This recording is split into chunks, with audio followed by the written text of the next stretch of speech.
All right. We are moving on to a team that last time they played, not so great for most of the country, and definitely not anybody on the Chiefs' kingdom there. We're talking about the Kansas City Chiefs coming off in a great 2 season that almost saw them get their third Super Bowl in a couple years, but unfortunately, that team that cannot be named took them down. But we're off the rear view. We're looking forward, and we're One looking at one of this. us profited off of fading these Kansas City Chiefs that we're about to talk about, but Don't worry, Chiefs fans. I will have the intern blurb that out, that monstrosity, because we're not talking about that game. Training camp started, so we are looking forward to the 2025 season. And we're going to do this. We're kicking off with the Chiefs here. I'm going to run through the offseason additions and subtractions. Derek's going to tell us what it all means. We'll talk fantasy football takeaways, injuries, and finish it up with our best bets for this Kansas City Chiefs team here. All right, looking at the losses on this roster, there's quite a few. yep. Starting with Carson Wentz, who is clearly just a mole and a spy, vile city of Philadelphia. You also have Samaje Perine moving on to Cincinnati. You've got a couple of wide receivers in Hardman, Hopkinson moving on as well. DJ Humphries, Joe Thuney are moving on. Thuney getting traded to the Bears there. Are getting, I actually think he was just a free agent. No, you got Uche and Derek Nade from the defensive line, and Tershawn Wharton.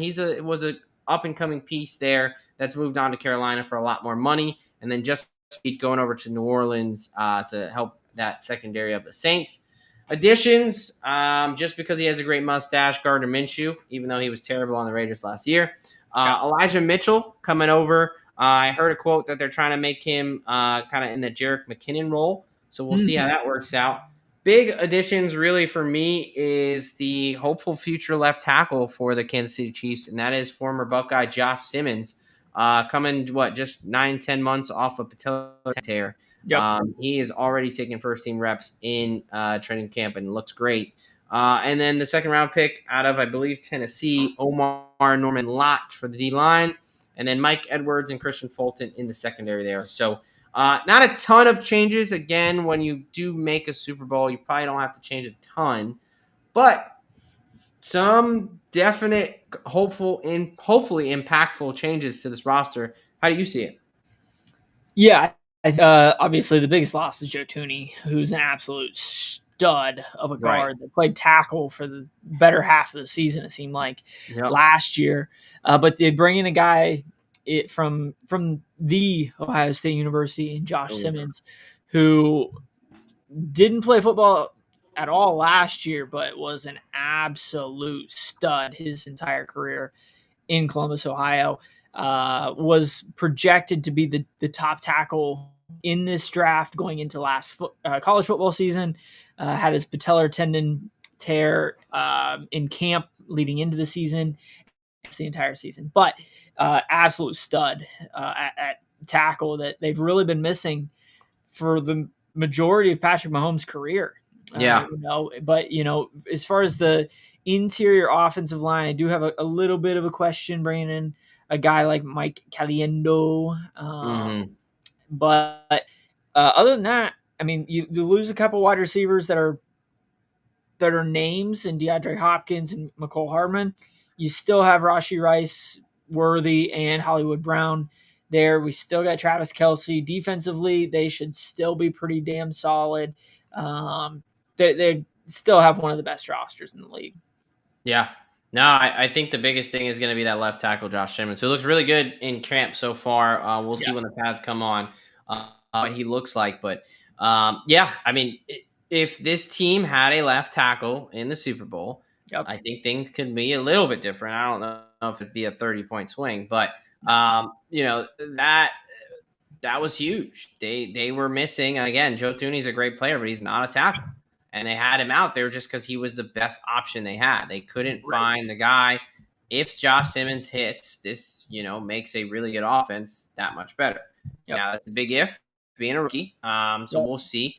Other questions we have is Rashee Rice, and we'll just talk about him right now. I mean, we saw the court ruling come down a bit sooner than expected for some people, Right. but 5 years probations, I got to serve 30 days in jail. Now the NFL can suspend him. Most people are thinking between that 3 to 6 games. We kind of talked about him on top of another show, but there's question marks. But the assumption is that he will be suspended for at least a decent part of the season to begin with. So something you definitely got to take into account.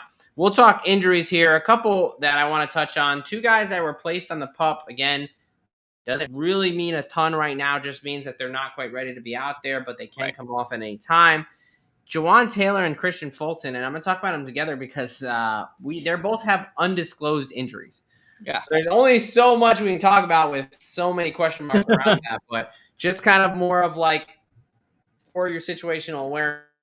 Bad enough that they're on the PUP, but again, the PUP and to begin the preseason training camp can come off 1 day, 2 days, 3 weeks. Like you don't really know. So we'll see. No real major injuries reported for either of these guys. So I think if it was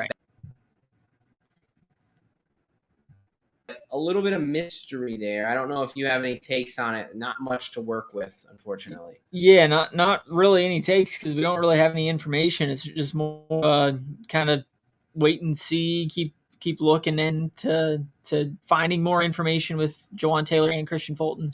We're both slated to start for this Kansas City Chiefs team. So until further notice, I got nothing.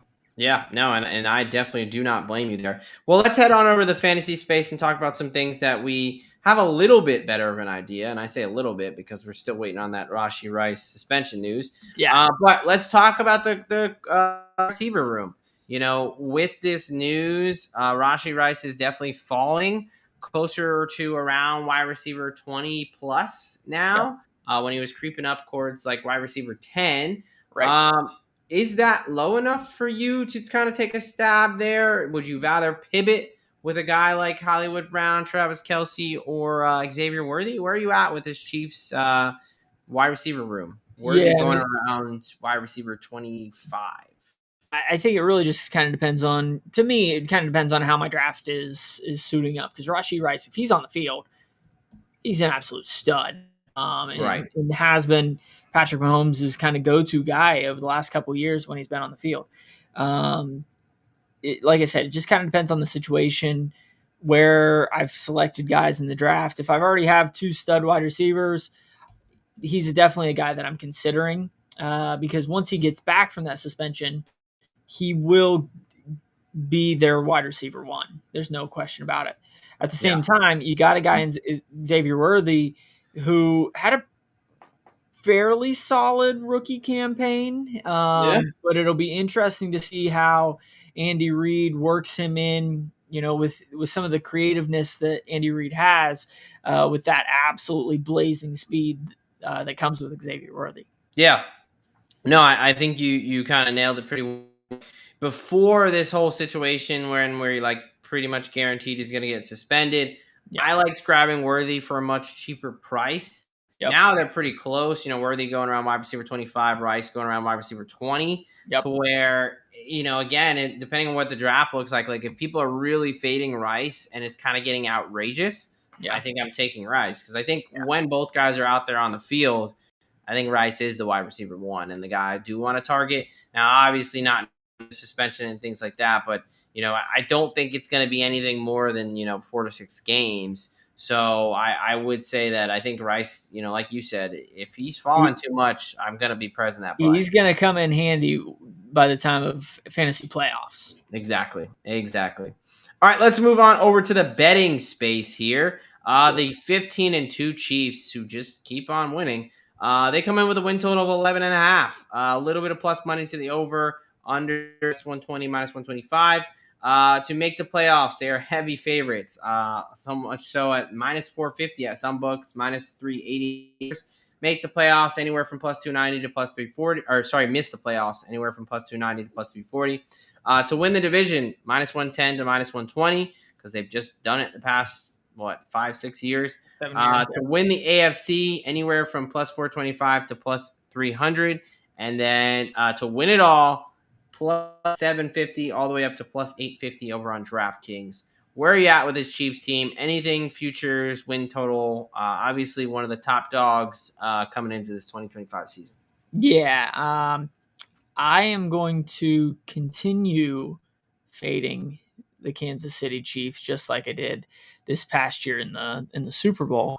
And the reason behind that is I think pretty much every other team has gotten a little bit better. You know, the Chargers to me have stayed fairly stagnant, but I think the Broncos are coming on strong. I think the Raiders got a little bit better this offseason and a competent head coach. So those 6 division games are all going to be pretty tough games in my opinion. Yeah. You also have the Kansas City Chiefs playing a 1 seed schedule, so they're going to have to play Washington, they're going to have to play Detroit and Buffalo and a lot of other tough teams outside of the division. And let's not forget that yes, they were 15-2, but 10 of those 15 wins were by 1 score last year. Yeah. So it wasn't like they were a dominant 15-2 team. They didn't really start to show any dominance until they got in the playoffs and were able to sneak by the I think it was the Chargers. Texans. It was the Texans, and then I can't remember who they won. Texans, Bills, and then yeah. So I think I mean, yes, I still think they're going to be one of the best teams in the AFC, but I don't know if this is going to be a 12-13 win team again. Yeah. Now, look, maybe it's the fact that I will be finding myself in Kansas City for the next couple of years here shortly, or maybe it's the fact already. It's not a bandwagon, but hey, look, I've learned to not say anything about T Swift, anything negative at least. But no, I'm not gonna look. I kept flipping back and forth. I was like, I do think this, are they 11 and a half, 12 wins is a lot. And then I kind of looked and saw they've only not won 12 or more games one time since 2017. Yeah. And they won 11 games, I think, in 2022 or one of those years. So and Patrick Mahomes do this. They win 12 or more games very consistently. So It's a very tough kind of right on the edge for me. So I'm ultimately going to have a play on the win total. I almost did the over, but then I'm like, damn, I'm pretty high on the Broncos. Sure. I almost was like, maybe the under. I also don't know if there might not be a little bit of a Super Bowl hangover, back Super Bowl hangover after getting absolutely blown out by the Eagles. You know what cures hangovers? Some Kansas City brisket, some Kansas City barbecue. No, I mean, I really don't, I kept flipping back and forth, so no play for me, so I'm not going to shit on your under too much there. I will talk about a couple plays I do have for this team. Patty Mahomes, over 4,050 and a half passing yards at minus 110 on DraftKings. I think that a couple things here. I think that he's a guy who has consistently thrown for at least 4,000 yards almost every year in his career. He did not hit this number last year. He was about 100 yards shy, but since he started playing in 2018, he has only missed that number one other time by 20 yards in 2019. And I think this might be one of the best wide receiver cores he's had collectively. Now, I don't think anyone is at the level of Tyreek Hill. However, I think between Rashee Rice, Xavier Worthy, with Brown, I think it is his best wide receiving core. I also could see the defense taking a little bit of a step back there and him needing to throw the ball a little bit more there. So I really like Mahomes to get back on the saddle and get over 4,050 and a half passing yards. Okay. And then the other guy that's kind of going to go with this, so I'll just throw it together. Marquise Hollywood Brown, over 575 and a half receiving yards at minus 110. He's a wide receiver 3. Obviously, last season he didn't get a ton of burn due to breaking his clavicle in the preseason. Right. But as a guy who was a wide receiver at one point in his career, I mean, he's gone other than last year and the year before by 1 yard. He went over this number each of his first 4 years in the league. And we know Rashee Rice is going to be suspended for some time. So he's going to be the wide receiver 2 at some points, the early on in the season. They're going to build that chemistry, and he's going to be out there. They run a lot of 3 wide receiver sets. I think Hollywood Brown is going to benefit from some of this. I think he's going to go over 600 yards. So, I'm a little bit high on the passing game here. I think they bounce back a little bit, whether that's because the defense regressed or whether that's just because they have some really solid wide receivers. That's how I'm playing it for the Chiefs. What say you? Yeah, I got one other kind of bounce back bet for you, and that's Travis Kelce. I don't want the Swifties to hate on me too much, so I'm gonna give out a positive Travis Kelce take here. Travis Kelce came into the league way back in 2014.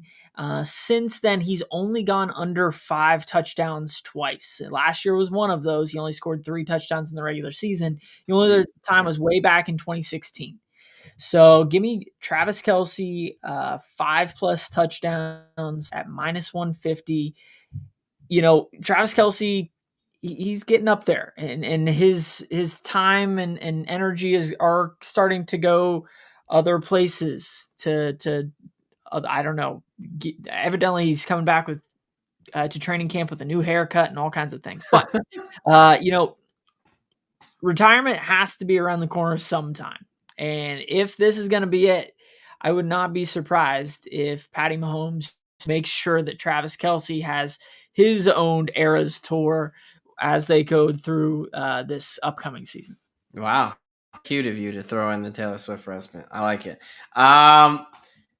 The Kansas City Chiefs coming off that 2025 Super Bowl. Derek thinks there's going to be a bit of a hangover in the water in Kansas City, taking the under 11.5 there. I think Patty Mahomes and that passing offense are able to back a little bit. Give me the over on him and Marquise Brown on the passing receiving props, respectively. And Derek also believes that Travis Kelce will be able to shake it off his recent touchdown woes and gets over 5 touchdowns there, -150 over on DraftKings. That's how we see it for these Kansas City Chiefs in this 2025 NFL season. Did it. About 90 minutes in, we did it. We got through an AFC West division that honestly is going to be really good. I feel like we've talked about quite a few divisions. AFC North, AFC West, NFC North that are going to be extremely competitive and really, really good. And it just more and more we talk about it, the more jacked up I get for football. I was going to say the exact same thing. It's just the more divisions that we're getting into, we have 2 left. We only have the AFC South and East remaining. Yep. But I'm getting absolutely jacked up. Every team's back at training camp at this point, and so we should start getting even more news coming out each and every day about the NFL. Hey, we are a week and a day away from the Hall of Fame game. Real football. We're going to be strapping up pads, throwing helmets on, and starting to play real NFL football here in just over a week, and I can't wait. No, it's a good time. We are finally where most, let's say, normal people can start getting excited about football. We've probably been excited since basically since I realized the Eagles were going to make this a nightmare 2024 season. I've been kind of looking forward to 2025. So, look, Derek mentioned it. Division previews. We are 6. We are going to do the South and then the East. We're going to get that all done for you before the Hall of Fame game, because in the betting space, you want to get these in early. If you agree with one of these futures, it's very unlikely the prices are going to get better. They're likely going to get worse. So if you agree with us, you're on one of our bets, you want to tail, we encourage you to do it right away. Also, if you're still with us at this time, let us know. Give us a like, throw us a comment. Let us know what you agree with, what you don't agree with. What are your best bets? What are ones you agree, don't, whatever it may be. We got a lot of things coming. We're going to knock out these division previews, and we got a lot of episodes on tap for you guys. We're jacked up. We're excited. We hope you are ready for football. It's going to be a fun season, and we're going to make sure it's going to be a profitable season for you as well. All right. from the DGen Doc and Professor Locks here at IDP Plus Bets. We are out of here. Thank you for watching the IDP Plus YouTube network. If you enjoyed this video, give it a thumbs up and don't forget to subscribe to our channel. Be sure to tap the bell icon to get notified whenever we upload new content.